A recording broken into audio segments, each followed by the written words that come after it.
Es un pedazo de sábana de color marfil claro, con leves marcas más oscuras. ¿Realmente se trata de la imagen de Jesucristo momentos después de su crucifixión, como creen muchos? Las manchas son de verdad su sangre. Según las pruebas de datación por medio del carbono 14 que se han divulgado ampliamente, no. De hecho, afirman que el lienzo de unos 14 pies, algo más de 4 metros de longitud, es una astuta falsificación medieval. Sin embargo, informaciones recientes han suscitado serias dudas sobre la precisión de la datación con el método del carbono. Una vez más, los científicos están dedicando todos sus esfuerzos a encontrar una respuesta a la antigua pregunta: ¿es esta una imagen de Jesús crucificado? La tecnología moderna ha abierto nuevas vías para poder conocer en profundidad la historia de la Sábana Santa. El misterio del Santo Sudario. Catedral de Turín, Italia, 1998.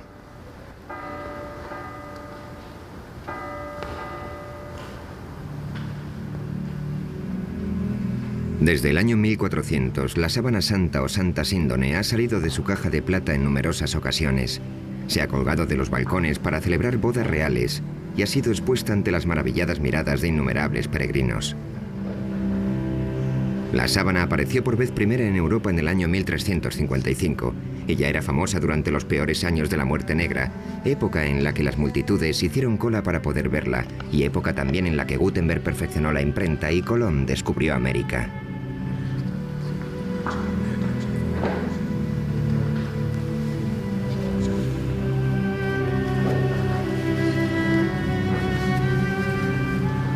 En aquel momento escaseaban las herramientas científicas y las falsificaciones estaban a la orden del día, por lo que resultaba imposible resolver la cuestión de la autenticidad del lienzo. El público en su gran mayoría aceptaba que la sábana era auténtica, pero el debate entre ciencia y religión no había hecho nada más que empezar. En 1898, la Iglesia permitió que se examinara la sábana a través de la mirada imparcial de un nuevo invento: una cámara.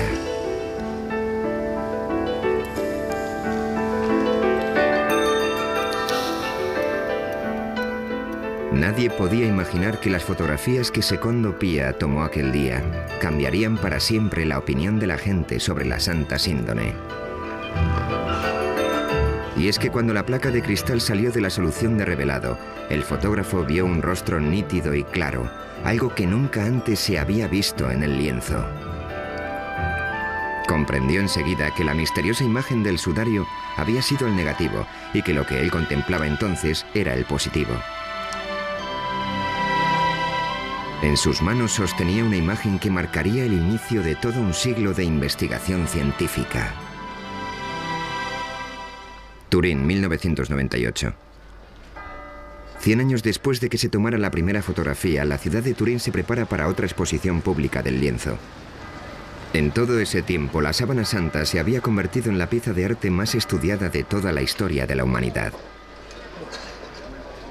Se está preparando un nuevo emplazamiento de alta tecnología para albergarla. Se trata de una urna de aluminio y cristal sellada herméticamente de la que se extrae el aire para luego introducir en su lugar argón, un gas inerte. Una vez colocada la sábana en la urna, ya no se podrá exhibir y manejar con tanta tranquilidad como hasta ahora.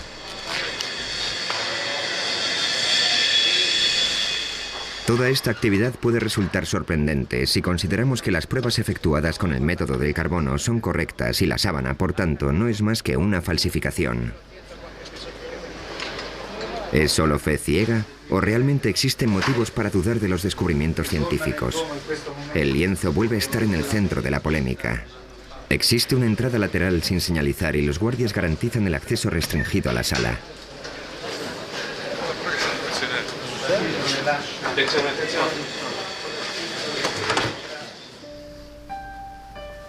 A cubierto de las miradas del público, una experta suiza en tejidos cose centímetro a centímetro y con sumo cuidado la sábana a un nuevo lienzo de mejor soporte. Tan solo una cámara documenta el proceso. Para el conservador del sudario no existe duda alguna sobre quién era la persona a la que una vez cubrió este lienzo.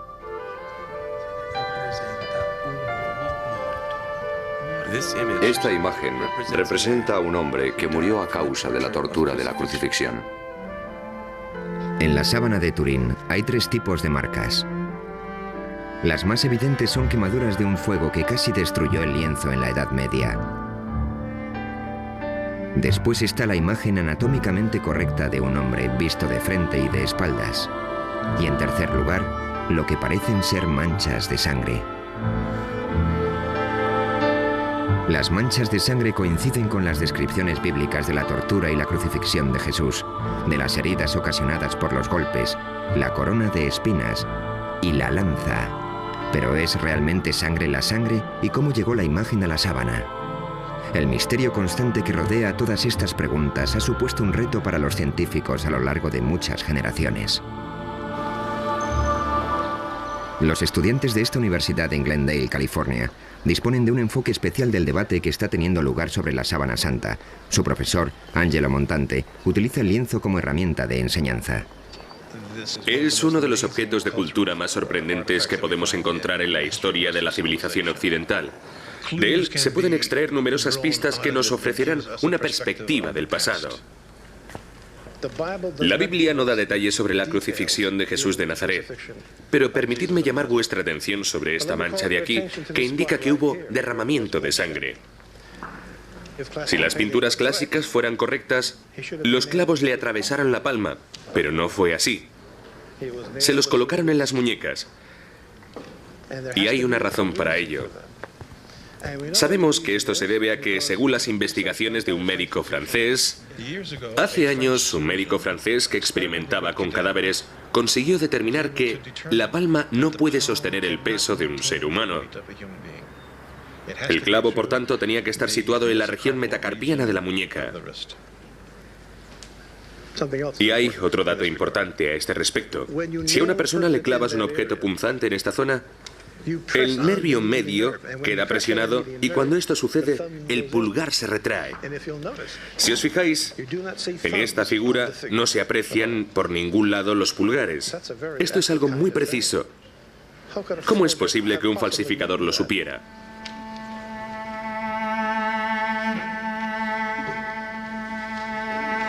Aquí tenemos una imagen mejorada de la sábana. Esta materia más oscura representa la sangre.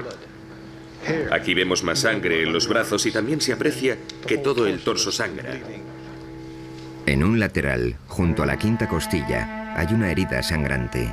Coincide con la forma de la lanza romana que se utilizaba en la época de la crucifixión.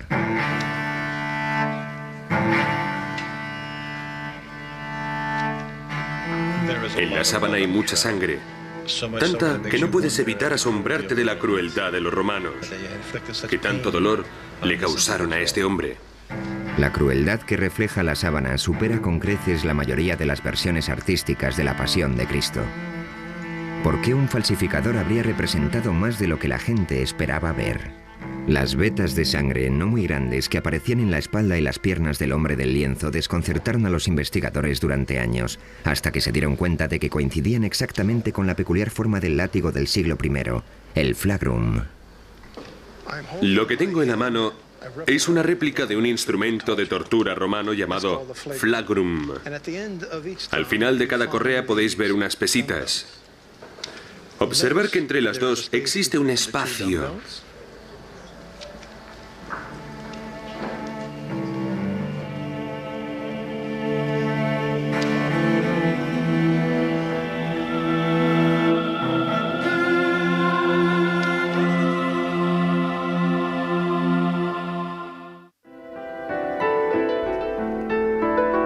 A finales de la década de los 70, un grupo de científicos presionó a la Iglesia para que les dejara examinar la sábana con las tecnologías más avanzadas.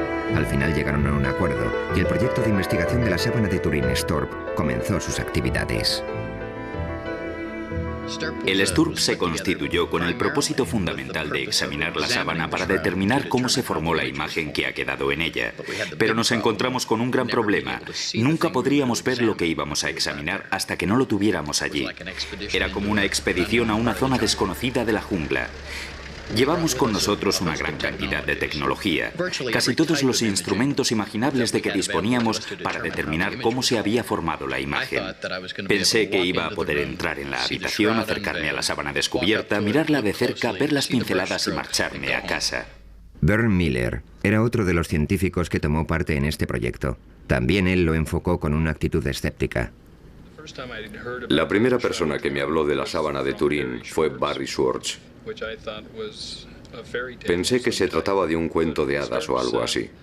Pero el objetivo del STURP era descubrir el mecanismo que había provocado la aparición de una imagen en un trozo de sábana y no en confirmar que el lienzo era en realidad el sudario de Cristo. Así que, relevados de esa responsabilidad, podíamos verla de un modo más objetivo. Por aquel entonces yo no sabía lo que era esa sábana, jamás había oído hablar de ella. El miembro del STURP, Don Lin, decidió abandonar por un tiempo su trabajo diario como director del JPL, el programa de imágenes digitales de la NASA. En aquel momento estábamos trabajando en el programa Vikingo, que consistía en un aterrizaje suave en Marte. Básicamente tuvimos un día para montar el equipo, para desembalarlo, armarlo y calibrarlo. Se suponía que en torno a la medianoche de aquel día nos entregarían la sábana, y serían las 11 o incluso un poco antes, algo muy raro, cuando bajaron el lienzo por el pasillo hasta la sala donde nos encontrábamos.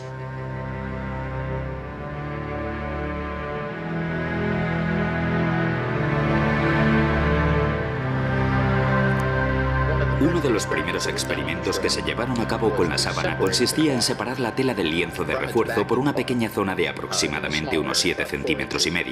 Eso nos permitió ver la parte de atrás de la sábana, la parte inferior del Santo Sudario de Turín, por primera vez en 400 años. Esta imagen corresponde al momento exacto en el que dieron la primera ojeada a la parte inferior de la sábana.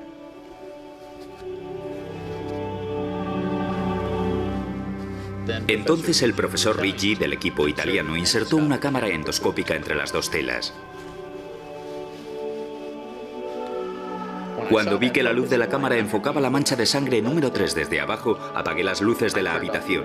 Entonces el profesor encendió la cámara y por primera vez comprobamos que las manchas de sangre habían empapado el lienzo de refuerzo como lo hubiera hecho la sangre de verdad, pero la imagen no se traspasó.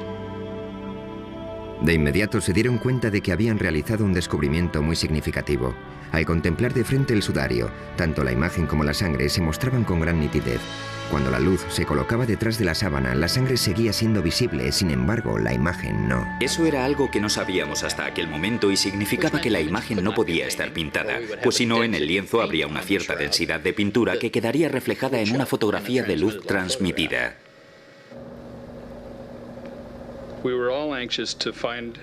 Todos estábamos deseando averiguar si la sangre era real o no. Cuando examiné por primera vez el lienzo, durante todas esas pruebas, no creí que la sangre fuera real. Era roja y parecía fresca, demasiado para una sangre con 2000 años de antigüedad. Para determinar si era real, tomamos muestras en una cinta de superficie adhesiva y la examinamos en el laboratorio más tarde. Pasaron varios meses antes de que determináramos que era sangre de verdad. En la siguiente diapositiva vemos la sangre sobre el entramado de la tela, los micropuntos de esta foto. ¿Es esta la sangre de Jesús? ¿Es la sangre de otra persona que fue crucificada por los romanos? ¿O es la sangre de un hombre inocente utilizada para crear un engaño tan extraordinario? Una de las teorías de la formación de la imagen en la sábana afirmaba que podía ser una quemadura, porque su color es muy similar al que aparece con el uso en una funda de una tabla de planchar. A una luz normal, la quemadura y la imagen parecen idénticas. Las quemaduras emiten destellos fluorescentes cuando se las expone a la luz ultravioleta, así que utilizamos esta, pero no se veía la imagen del cuerpo.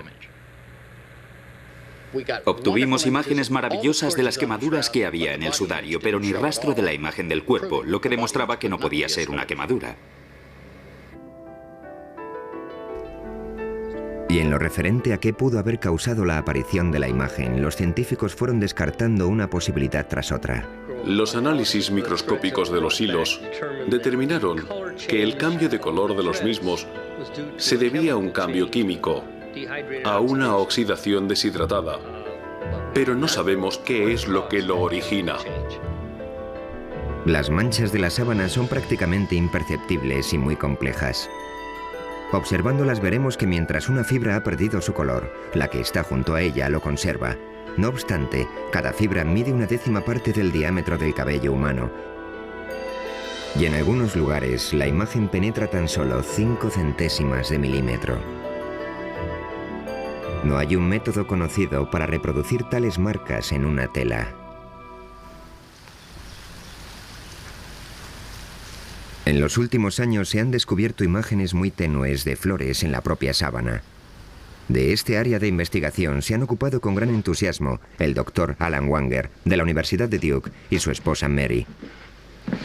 Wanger desarrolló la hipótesis de que ciertas imágenes del cuerpo plasmadas en el lienzo eran impresiones de flores. Esta idea se le ocurrió a partir del trabajo del físico alemán Oswald Scheuermann. Él reparó en ese detalle, pero al principio yo no me di cuenta de qué me hablaba. Sin embargo, un poco más tarde me fijé en la imagen de una flor que se parecía mucho a un crisantemo. Y cuando me eché hacia atrás y miré la sábana en conjunto, comencé a ver muchas de esas imágenes por todo el lienzo. Obviamente, las flores fueron depositadas en torno al cuerpo en el momento del entierro. Se desconoce el propósito de las flores. Quizás se pretendiera que actuaran como aromatizantes, ya que el cuerpo se enterró con mucha precipitación, o puede que con ellas solo se pretendiera honrar al difunto. Y tras estudiar con mucha minuciosidad la sábana, creemos haber identificado en ella 28 de estas flores. Wanger estudió los detalles del lienzo y los comparó con fotografías de plantas vivas que se asemejaban a las de la sábana. Además, conseguimos determinar la época de floración de esas variedades concretas y todas florecen en marzo o en abril. Es decir, en la época en que tenía lugar la Pascua judía, época de la crucifixión. Mar Muerto, Israel. La mayor parte de las plantas que identificaron los Wanger parecían ser originarias del área de Jerusalén. El matrimonio hizo partícipe de sus descubrimientos al botánico más importante de Israel, Avinoam Danin. Utilicé detalles de la morfología de las plantas y tuve el placer de confirmar sus observaciones. Entonces estuve estudiando la sábana cada vez con más atención y localicé y señalé aquí unos 12 o 13 objetos botánicos. Una de las plantas, el Zygophyllum dumosum, fue la prueba clave para el botánico Danin. No solo vio su imagen en la sábana, sino que encontró detalles aún más precisos que los Wanger. ¿Descansó esta planta en un tiempo sobre la Santa Síndone de Turín? Aquí vemos la imagen de una Zygophyllum dumosum. La hoja de invierno es así. Y este es el pétalo. La Zygophyllum dumosum crece tan solo en un lugar del mundo, en un pequeño reducto cerca de Jerusalén. Las 4 hojas que encontré están tan claras que puedo afirmar que el tallo de Zygophyllum dumosum fue depositado sobre la sábana en primavera. Además, podría decirles que es imposible que el lienzo se hiciera en otro lugar del mundo. Tuvo que ser aquí.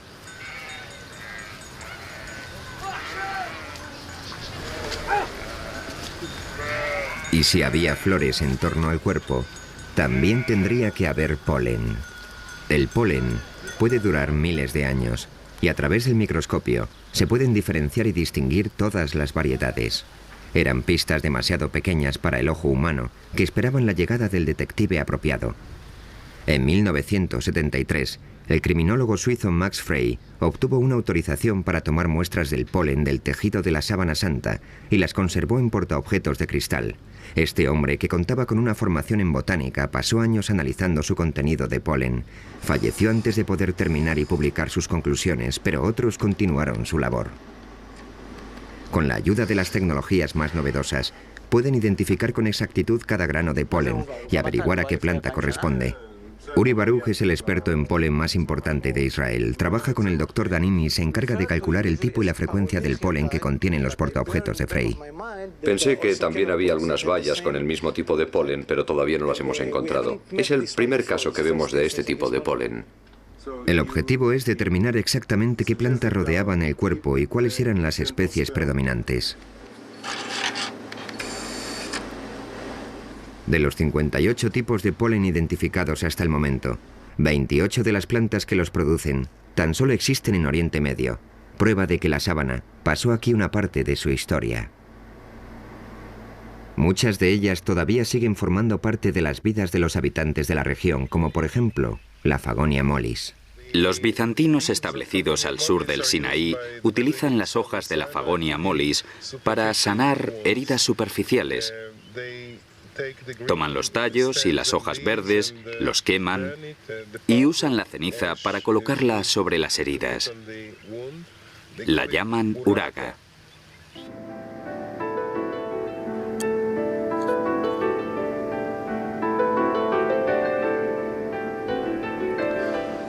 Aquí tenemos otra gundelia.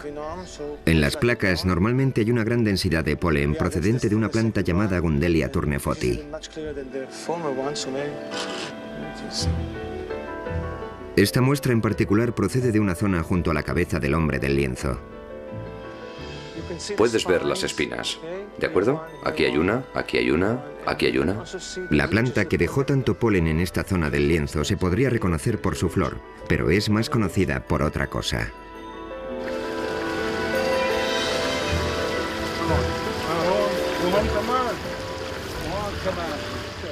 Tengo que utilizar mi cuchillo porque es una planta con muchas espinas. Aquí tenemos una Gundelia tournefoti.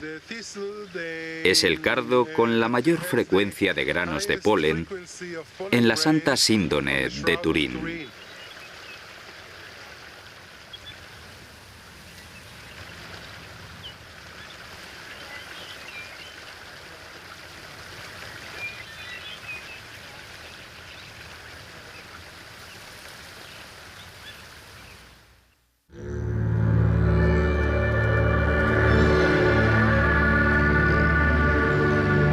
En este monasterio ortodoxo griego, en las profundidades del desierto del Sinaí, encontramos una pintura muy especial de Jesucristo conocida como el Pantocrátor.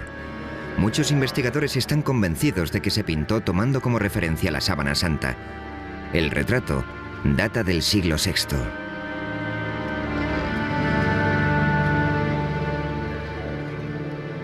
En el icono podemos ver que los ojos son muy grandes y están bastante separados. Cuando lo comparamos con la sábana, vemos que los ojos del hombre del sudario están separados y ligeramente descentrados. Si observamos... El Dr. Banger ha perfeccionado una técnica de luz polarizada para comparar las imágenes de la sábana con otras imágenes como el Pantocrátor. Si giro el filtro mientras miro estas imágenes en la pantalla, una se difuminará en la otra. Hacemos esto para comprobar la exactitud de las comparaciones. En el icono observamos lo que parece ser una lágrima que corre por la mejilla en este punto. Si rotamos la sábana descubrimos que en realidad hay una mancha, posiblemente de sangre, en el mismo lugar. Si bajamos hasta la punta de la nariz en el icono y luego pasamos a la sábana, comprobaremos que la configuración de la nariz es prácticamente exacta. En cuanto a los labios del icono, se aprecia que están agrietados. Y si contemplamos los detalles de la sábana, comprobaremos que todas esas marcas son prácticamente visibles.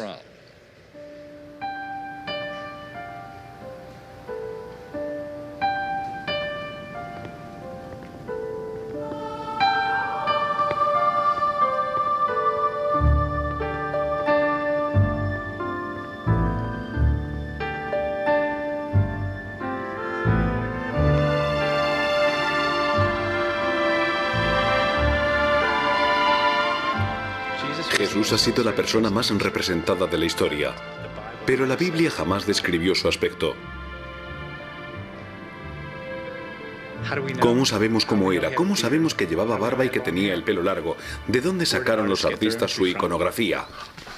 El historiador de arte Jack Riley ha realizado un estudio sobre el rostro de Jesús en la pintura. ¿Existe una fuente común para la representación de esta imagen que todos conocemos tan bien? Cada artista tiene su propia visión del hombre, en actitud sufridora o triunfante, del redentor o del humilde. Sin embargo, a lo largo de los siglos los artistas se han atenido a ciertos parámetros que nos permiten identificar al hombre como Jesús. ¿Cuáles son las directrices que siguen? ¿Y de dónde proceden? Rayleigh y muchos otros investigadores creen que existía un prototipo de Jesús que estableció la pauta a seguir hace siglos. La búsqueda de ese prototipo ha llevado a los investigadores a remontarse a los primeros siglos que siguieron a la muerte de Jesús. ¿Cómo llegaría un artista de esta imagen a esta otra? Aquí tenemos barba, en esa no. Aquí el cabello le cae sobre los hombros y lleva la raya en medio. Ahí no. Este Jesús parece un dios romano. Tiene un aspecto juvenil. No tiene las mismas características. La pregunta es, ¿qué falta? En la década de los 30, el investigador francés Paul Vignon observó ciertas marcas en las pinturas que se habían hecho de Jesucristo a lo largo de muchos años. Estos rasgos llegaron a conocerse como las marcas de Vignon. Ahora veremos algunas. En primer lugar, observen esta línea transversal que cruza la frente de Cristo. Y fíjense en esto, una especie de cuadrado con 3 lados marcados en el caballete de la nariz. Justo debajo hay otro triángulo, en la nariz que es alargada, rasgo muy indicativo de numerosas representaciones de Cristo de aquel periodo. Los especialistas han identificado los ojos, que se asemejan a los de un búho, la nariz alargada y el resto de las marcas de Vignon en la sábana. ¿Acaso la Santa Síndone fue el modelo original de las representaciones posteriores? Aquí tenemos varias reproducciones de algunas pinturas de los siglos XI y XII en las que se aprecian estas marcas geométricas. En primer lugar, justo aquí, en la nariz, se puede ver ese extraño cuadrado geométrico de 3 lados en forma de U. Luego tenemos los ojos, semejantes a los de un búho. También la nariz alargada es una característica. Observen los 2 mechones de cabello que caen sobre la frente. Aparecen en las 4 imágenes. Y no un solo mechón, siempre 2. La coincidencia de todas estas marcas, de todos estos puntos, me lleva a creer que algo influyó en estos artistas.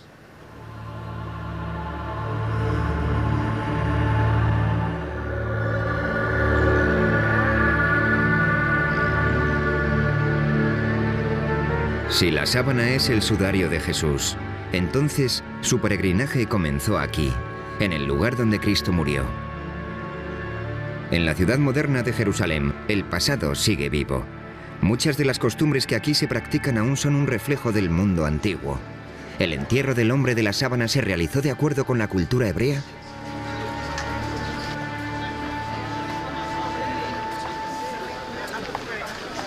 Rabbi Misha Halpern nació en los Estados Unidos y lleva muchos años viviendo en Israel. Está especializado en la vida judía durante el siglo I. Esta es la Vía Dolorosa. Mide algo más de 1,5 kilómetros de longitud. Según la tradición, es el lugar desde el que partió Jesús hacia su crucifixión. De todo el mundo han venido y siguen viniendo peregrinos para recorrer el mismo trayecto que Cristo. 20 shekels el libro. ¿Alguien quiere algo? $4. En aquella época, Jerusalén era una ciudad judía y como tal, Jesús debió ser enterrado en el contexto de la ley hebrea. Los estudiosos de la sábana creen que el entierro de Jesús, aunque precipitado, se realizó como manda la tradición judía. La Biblia judía establece que hay que recordar el día del sábado para que sea sagrado. El viernes por la tarde la gente corre de acá para allá apresuradamente para terminar sus tareas antes de que comience el sábado. Y lo mismo ocurría hace 2000 años. A Jesús lo bajaron de la cruz un viernes para sepultarlo a toda prisa antes del sábado. Porque en sábado no se puede hacer nada. No se puede trabajar, solo se descansa. ¿Existe algún dato que certifique la existencia del sudario en los años que siguieron a la muerte de Jesús? Cuenta la leyenda que un rey que se encontraba en las proximidades de Edesa cayó gravemente enfermo y mandó llamar al sanador judío.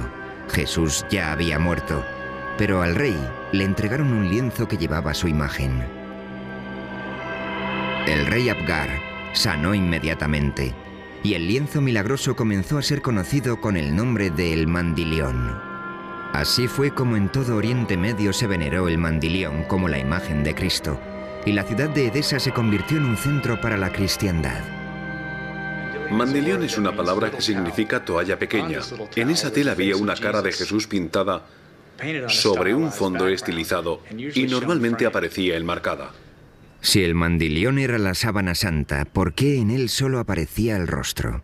Entonces solo se decía de ella que era un lienzo con una cara, pero Ian Wilson, el historiador inglés, afirma que existe una palabra clave para explicarlo en los documentos antiguos, tetradiplón, que significa doblado en 4. Si doblas el lienzo en 4 partes, al final lo que tienes es un pequeño rectángulo con el rostro en el centro. ¿Podría la sábana de Edesa ser la Santa Síndone doblada en 4 para mostrar solo la cara? La sábana en sí mismo es el mapa que mejor nos permite ubicarla en el pasado. Comienzas siguiendo una pista que te lleva a otra y así sucesivamente. Voluntarios, por favor. En 1978 el equipo del STURP descubrió un cierto número de pliegues en el lienzo, de los cuales 8 eran bastante prominentes. Lo que vamos a hacer ahora es reproducir la forma en que estaba doblada la sábana. Las fotografías con luces de descomposición demostraron que sí, que realmente la sábana tiene 8 pliegues. Por supuesto, la fotografía no puede decirnos cuándo se hicieron, pero de lo que sí da fe es de que al menos una vez en su existencia, ese lienzo se dobló 8 veces. El resultado sería un rectángulo con un rostro en el medio.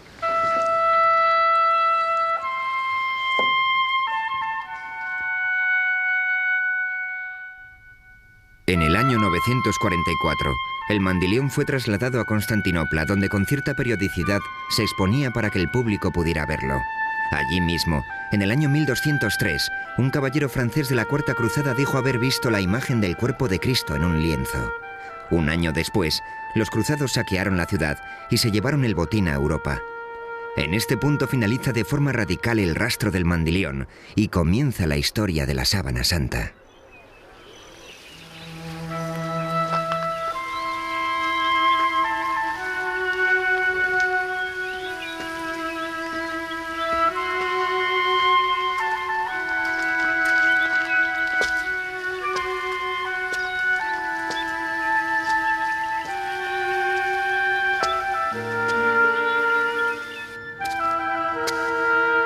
Esto es una cueva a las afueras de Jerusalén que posiblemente es muy similar a la que sirvió de sepulcro a Cristo. En aquella época estaría cerrada con una roca de gran tamaño, casi con toda seguridad muy lisa debido a la erosión. Así es como la Biblia cristiana describe la sepultura de Jesús.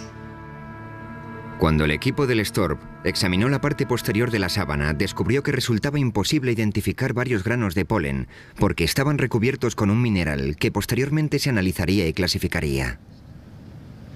Al investigar el mineral descubrieron que se trataba de una piedra caliza, por decirlo de alguna manera. Una caliza muy rara y autóctona de una zona situada en las afueras de Jerusalén.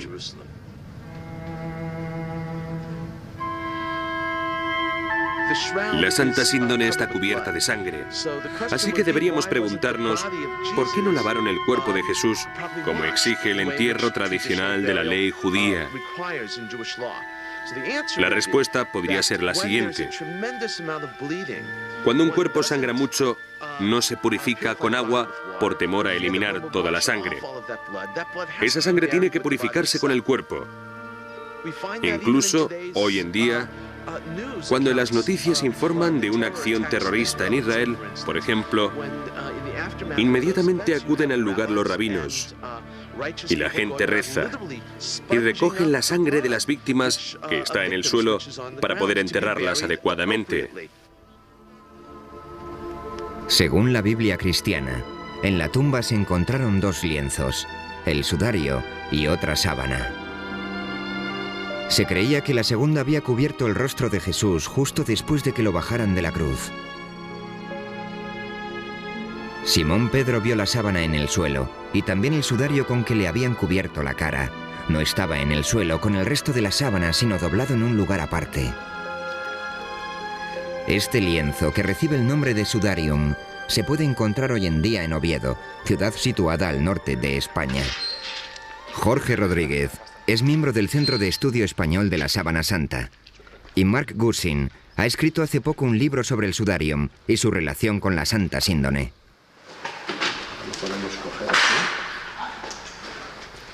El sudarium está cubierto de sangre, pero en él no hay imagen alguna como sucede en la sábana. Se cree que retiraron el lienzo del rostro antes de envolver el cuerpo en la sábana. Claro, porque es para limpiar. Claro, en realidad es un trapo, sí. El lienzo huye del peligro. Siempre iba por delante de los invasores. Escapaba de ellos. Siempre iba más al norte, a lugares más seguros, y allí permanecía. Y esta ciudad era el lugar más seguro de toda España durante la invasión musulmana.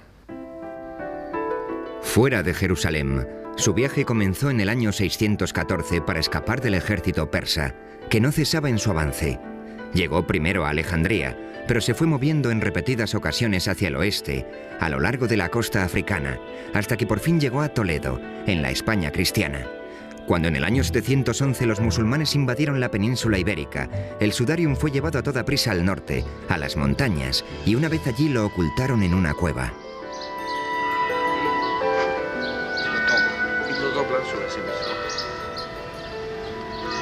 Con ayuda de una réplica, los investigadores muestran cómo se colocó la sábana alrededor del rostro, de forma que absorbiera la sangre y otros fluidos de acuerdo con la costumbre hebrea, siempre respetando el precepto de cubrir el rostro de una víctima de la violencia y de mantenerlo tapado para que la sangre no se separara del cuerpo. Esto supone que ha estado cogido así, al pelo. Estas manchas son especialmente interesantes porque coinciden exactamente con las que se encontraron en la parte de la sábana que reproduce la espalda del cuerpo, en el dorso. Son las manchas de la sangre que emanó de las heridas producidas por la corona de espinas y que quedó en el pelo.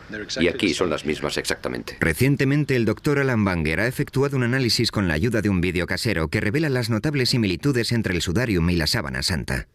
Es el rostro de la sábana superpuesto al del sudarium. De las manchas de sangre, esta es la que aparece más marcada, y una de las que más fácil resulta localizar es esta de aquí. Si bajamos a la zona de la nariz, vemos que existen coincidencias aquí abajo, y si nos movemos hacia la zona del pelo, aquí, también vemos que las manchas de sangre coinciden. La sangre hallada en el lienzo de Oviedo era del tipo AB, idéntica a la que se encontró en la sábana. Sabemos a ciencia cierta que el sudarium lleva en España desde el siglo VII. Este hecho contradice los resultados de las pruebas de datación con el método del carbono 14 que establecen su origen hace 600 años. El libro de testamentos que se encuentra aquí en la catedral remonta los orígenes del sudarium a épocas aún más antiguas, y nosotros creemos que realmente data del siglo I y que fue uno de los sudarios que se utilizaron para cubrir el cuerpo de Cristo en el sepulcro o justo antes de introducirlo en él.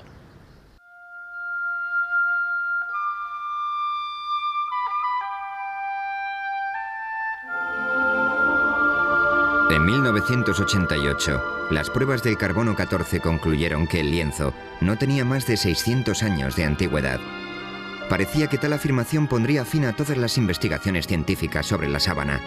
Se aventuraron muchas teorías que exponían la posibilidad de que las pruebas se equivocaran, pero muy pocos científicos estaban convencidos de ello. Entonces, un microbiólogo, el doctor Garza Valdez, anunció un descubrimiento significativo. Sobre las fibras de este antiguo lienzo encontró una fina película originada por una bacteria que podía distorsionar la datación por medio del método del carbono. En 1996, realizó unas pruebas a varias fibras de la sábana y observó que había una capa de material suficiente para poder desviar de forma significativa los resultados de la datación con el método del carbono. El doctor Harry Goff es el inventor de la moderna técnica de la datación mediante el carbono 14. La contaminación bacteriana es algo de lo que no eran conscientes las personas que llevaron a cabo la datación con el método del carbono. De hecho, no creo que nadie conociera su existencia hasta que Garza Valdez descubrió esta posibilidad. Y aunque lo hubieran sabido, los procesos de limpiado que utilizaban no lo hubieran tenido en cuenta. Así que no había modo alguno de que hubieran podido establecer con total exactitud la fecha de origen del material de la sábana. Cuando comenzaron a cuestionarse los resultados de la datación mediante este método, los científicos pusieron manos a la obra para encontrar una forma de separar la película de material bioplástico del tejido original. Cuando el procedimiento para separar la celulosa de la película bioplástica esté bien determinado, creo que estaremos preparados para ofrecernos a realizar otra datación de la sábana con el método del carbono 14.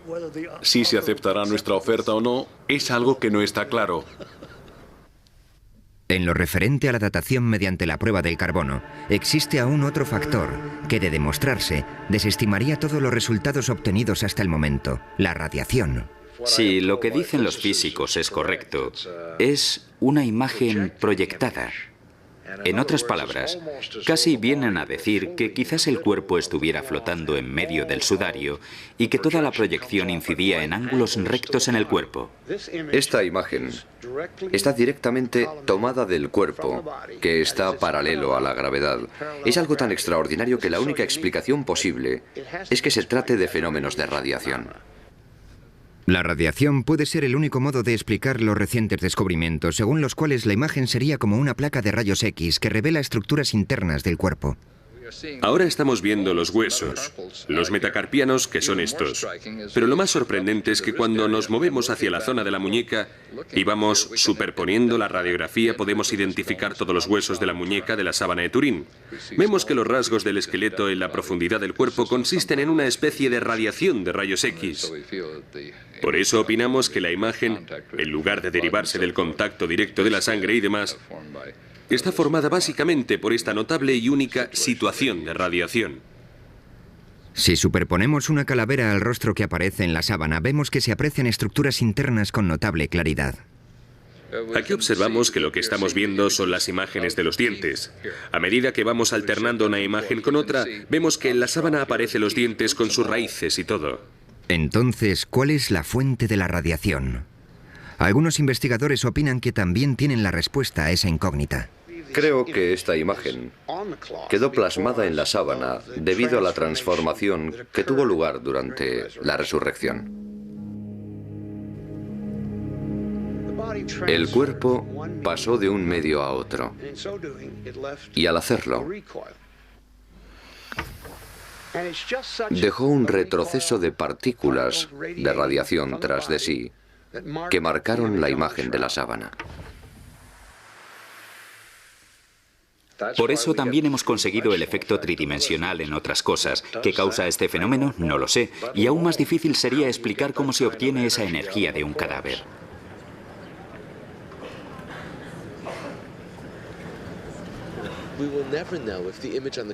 Nunca sabremos si la imagen que se ve en la sábana santa era la de Jesús. La fascinación que produce el lienzo en sí mismo es que nos vincula a todos con una muerte, con la muerte de una persona. Esta sábana simboliza los grandes temas que representa la vida tras la muerte. ¿Hay un mundo después de la muerte? ¿Cuál es el significado de la sábana? No creo que sea esencial para la fe de nadie, pero en el mismo capítulo 20 del Evangelio de Juan, en el que se narra el descubrimiento del sudario en la tumba vacía, también podemos leer las dudas de Tomás. Creo que en el siglo XX sigue habiendo mucha gente cuyos certificados de nacimiento espiritual son de Missouri, es decir, que tienen que ver para creer.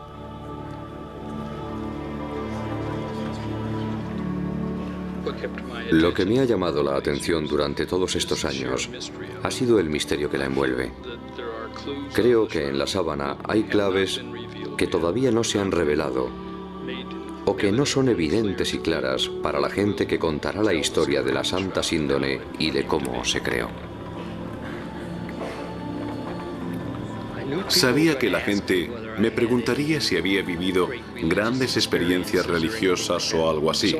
Así que me senté ante el lienzo a las 3 de la mañana y guardé silencio. No había nadie por allí. Entonces lo miré y dije, bueno, ¿cómo te sientes? No, lo cierto es que no viví grandes experiencias religiosas. Pero una cosa que realmente caló muy profundo en mi mente fue contemplar la cabeza. En comparación con el cuerpo, su rostro tiene una expresión pacífica y serena, a pesar de que el cuerpo había sufrido horribles tormentos. Una parte no encaja con la otra.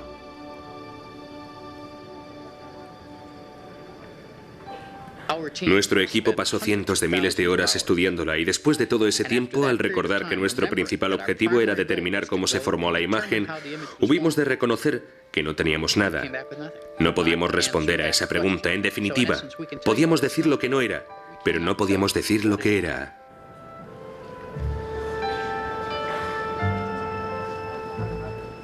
La teología no debería entrar en conflicto con la tecnología. La razón jamás podrá probar la divinidad de Cristo. La ciencia puede exponer una afirmación teológica. Como mucho puede decir, posiblemente este lienzo sirviera de sudario a Jesús de Nazaret. Pero la pregunta que planteó la teología es, ¿quién creéis que soy? Ningún laboratorio científico puede responder a eso. Todavía sigue correspondiendo al individuo revisar las pruebas de que dispone y decidir por sí mismo qué es en realidad la sábana de Turín.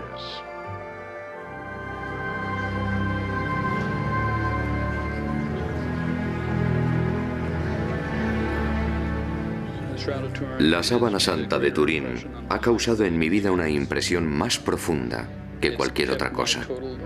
Durante más de 20 años absorbió por completo mi atención. Hoy por hoy aún no he terminado con ella y espero que siga siendo el centro de mis esfuerzos durante el resto de mi vida.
En la sábana hay mucha sangre, tanta que no puedes evitar asombrarte de la crueldad de los romanos, que tanto dolor le causaron a este hombre.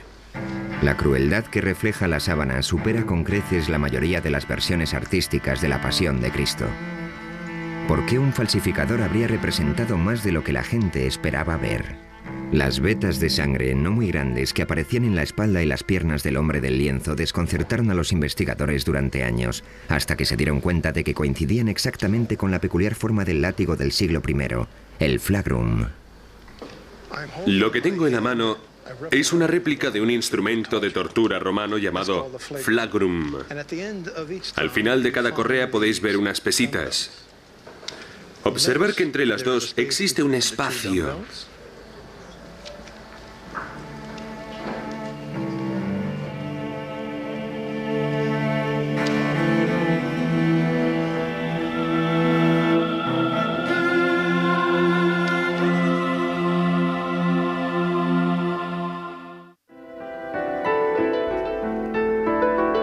A finales de la década de los 70, un grupo de científicos presionó a la Iglesia para que les dejara examinar la sábana con las tecnologías más avanzadas.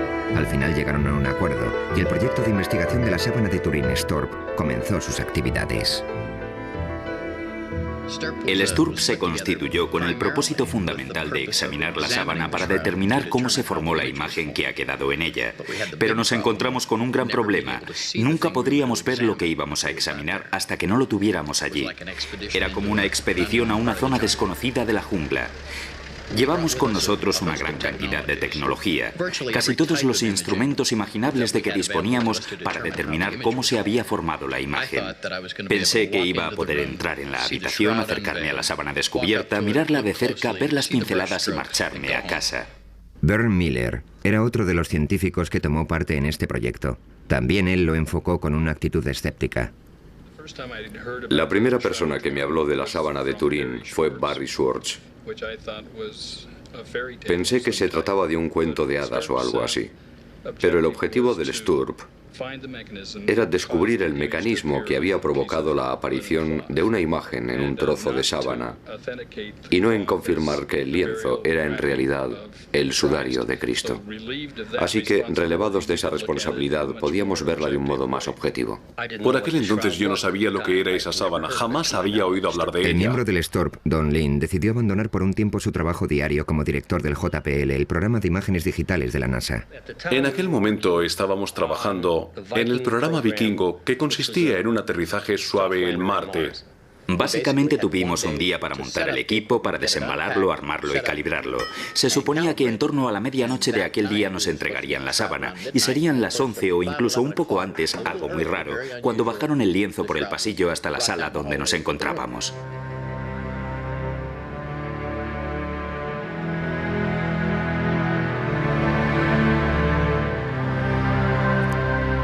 Uno de los primeros experimentos que se llevaron a cabo con la sábana consistía en separar la tela del lienzo de refuerzo por una pequeña zona de aproximadamente unos 7,5 centímetros.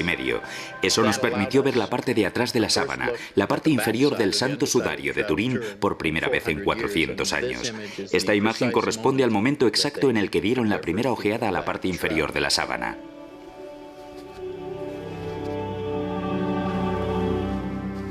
Entonces el profesor Ricci, del equipo italiano, insertó una cámara endoscópica entre las dos telas. Cuando vi que la luz de la cámara enfocaba la mancha de sangre número 3 desde abajo, apagué las luces de la habitación.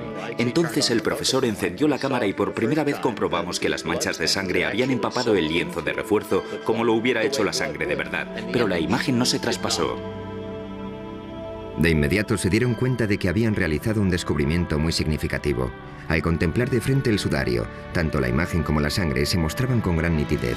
Cuando la luz se colocaba detrás de la sábana, la sangre seguía siendo visible, sin embargo, la imagen no. Eso era algo que no sabíamos hasta aquel momento y significaba que la imagen no podía estar pintada, pues si no, en el lienzo habría una cierta densidad de pintura que quedaría reflejada en una fotografía de luz transmitida.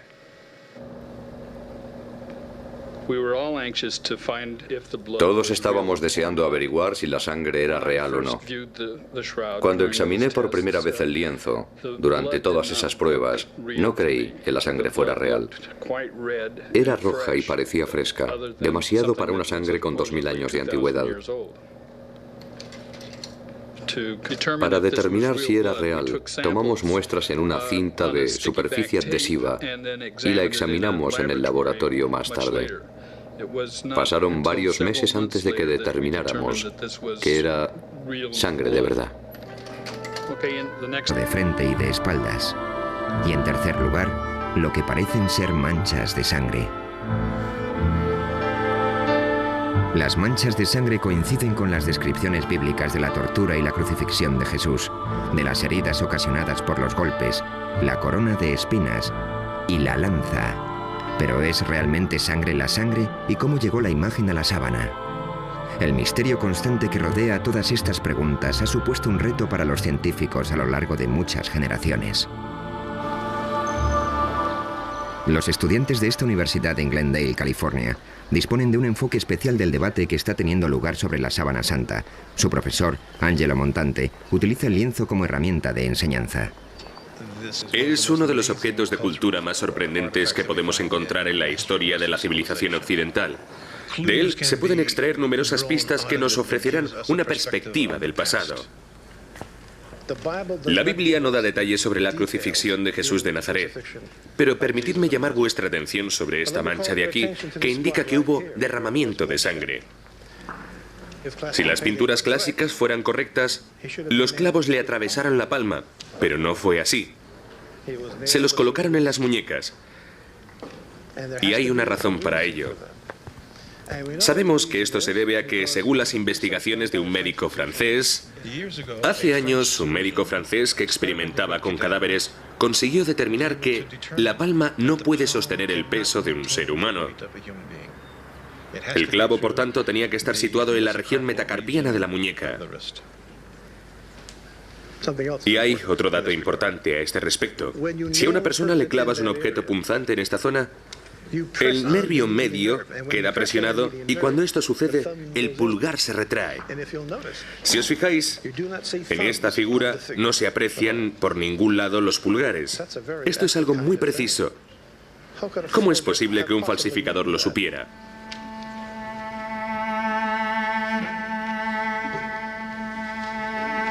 Aquí tenemos una imagen mejorada de la sábana. Esta materia más oscura representa la sangre. Aquí vemos más sangre en los brazos y también se aprecia que todo el torso sangra. En un lateral, junto a la quinta costilla, hay una herida sangrante. Coincide con la forma de la lanza romana, que se utilizaba en la época de la crucifixión.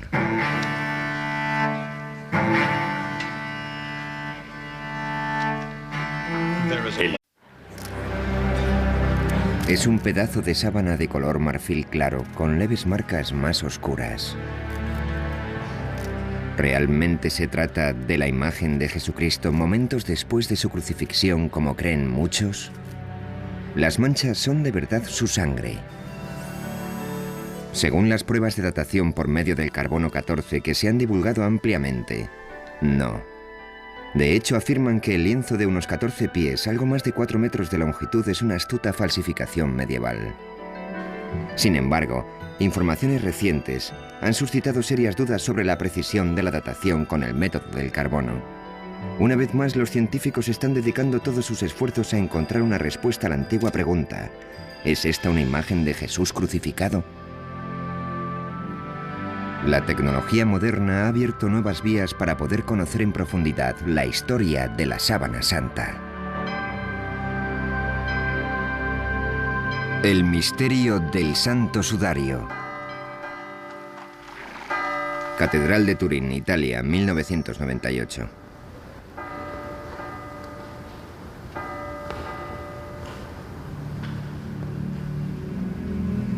Desde el año 1400, la sábana santa o santa síndone ha salido de su caja de plata en numerosas ocasiones.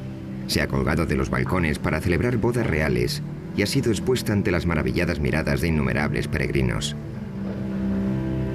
La sábana apareció por vez primera en Europa en el año 1355 y ya era famosa durante los peores años de la Muerte Negra, época en la que las multitudes hicieron cola para poder verla y época también en la que Gutenberg perfeccionó la imprenta y Colón descubrió América.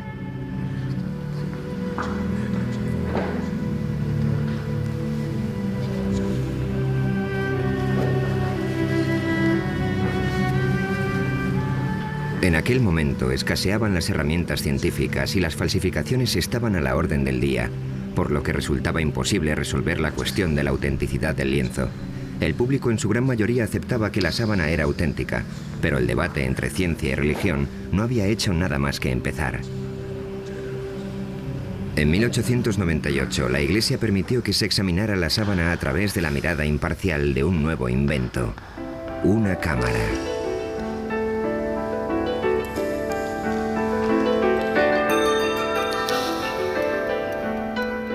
Nadie podía imaginar que las fotografías que Secondo Pia tomó aquel día cambiarían para siempre la opinión de la gente sobre la Santa Síndone.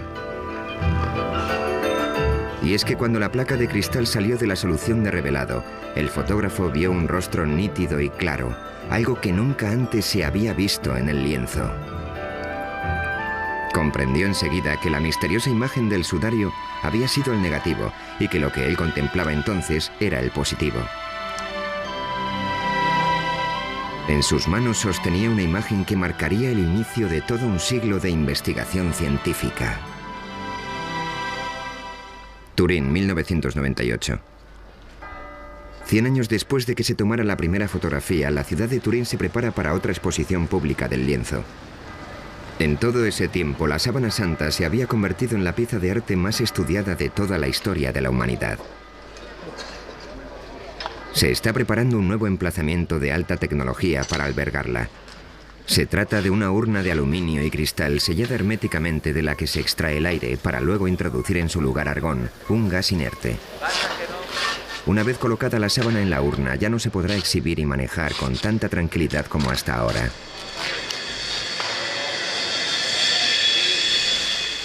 Toda esta actividad puede resultar sorprendente si consideramos que las pruebas efectuadas con el método del carbono son correctas y la sábana, por tanto, no es más que una falsificación. ¿Es solo fe ciega o realmente existen motivos para dudar de los descubrimientos científicos? El lienzo vuelve a estar en el centro de la polémica. Existe una entrada lateral sin señalizar y los guardias garantizan el acceso restringido a la sala.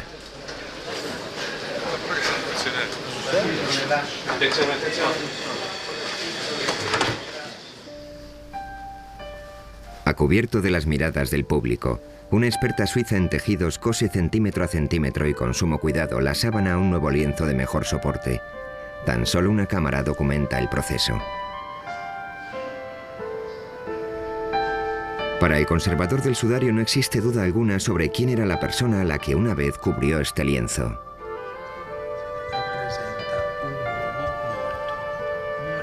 Esta imagen representa a un hombre que murió a causa de la tortura de la crucifixión. En la sábana de Turín hay 3 tipos de marcas. Las más evidentes son quemaduras de un fuego que casi destruyó el lienzo en la Edad Media.